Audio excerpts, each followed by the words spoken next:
দেশের ৩০০টি সংসদীয় আসনের মধ্যে ঢাকায় রয়েছে ২০টি, যার মধ্যে রাজধানীর ২ সিটিতে এই সংখ্যা ১৫।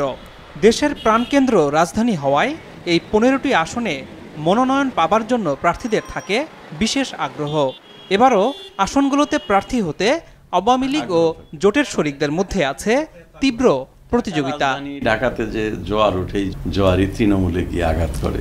ঢাকার শিক্ষিত সুধী সমাজ, সুশীল সমাজের মানুষ থাকে ঢাকা শহরে, কাজেই এদের মতামতটা ভীষণভাবে জাতীয় রাজনীতিতে প্রভাব ফেলে। তবে এই ১৫টির মধ্যে সিটির সবচেয়ে গুরুত্বপূর্ণ আসন হলো ঢাকা ১৭ আর ঢাকা ৮। উত্তর সিটির গুলশান, বনানী, ঢাকা সেনানিবাস ও ভাসানটেকের কিছু অংশ নিয়ে হওয়া এই আসনে এবার আওয়ামী লীগের মনোনয়ন পেয়েছে চিত্রনায়ক ফারুক ও ঢাকা মহানগর উত্তর আওয়ামী লীগের যুগ্ম সাধারণ সম্পাদক কাদের খান। মহাজোটের বড় শরিক জাতীয় পার্টির চেয়ারম্যান হোসেন মোহাম্মদ এরশাদও এই আসন দখলে রাখতে চায়। ২০০৮-এর নির্বাচনে এরশাদ এই আসনে বিজয়ী হয়েছিল। ঢাকা বাংলাদেশের ক্যাপিটাল, এখানে তো একটা সংসদ সদস্য থাকলে দলের জন্য সম্মান বেশি হয়।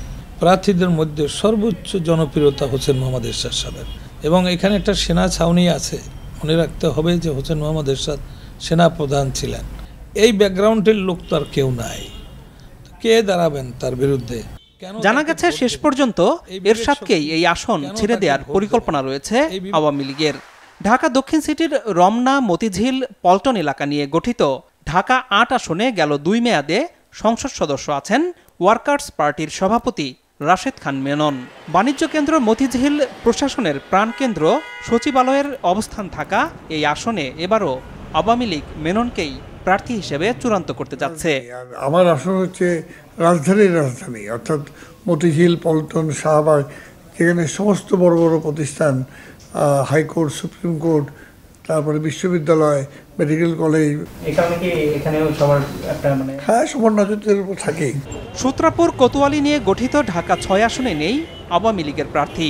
দলটি এখানে এবারও তার শরিক জাতীয় পার্টির কাজী ফিরোজ রশিদকে চূড়ান্ত মনোনয়ন দিতে যাচ্ছে। আর শ্যামপুর কদমতলী নিয়ে গঠিত ঢাকা ৪ আসন পাবে জাতীয় পার্টির সৈয়দ আবু হোসেন বাবলা। এই আসনেও এবার দেয়া হয়নি আওয়ামী লীগের কোনো প্রার্থী। সব মিলিয়ে আওয়ামী লীগ ঢাকা সিটির ১৫টি আসনের মধ্যে সবচেয়ে গুরুত্বপূর্ণ ২টি সহ মোট ৪টি আসন তার ২ শরিক জাতীয় পার্টি আর ওয়ার্কার্স পার্টিকে দিয়ে দিচ্ছে। আনোয়ার হোসেন, মাছরাঙা সংবাদ, ঢাকা।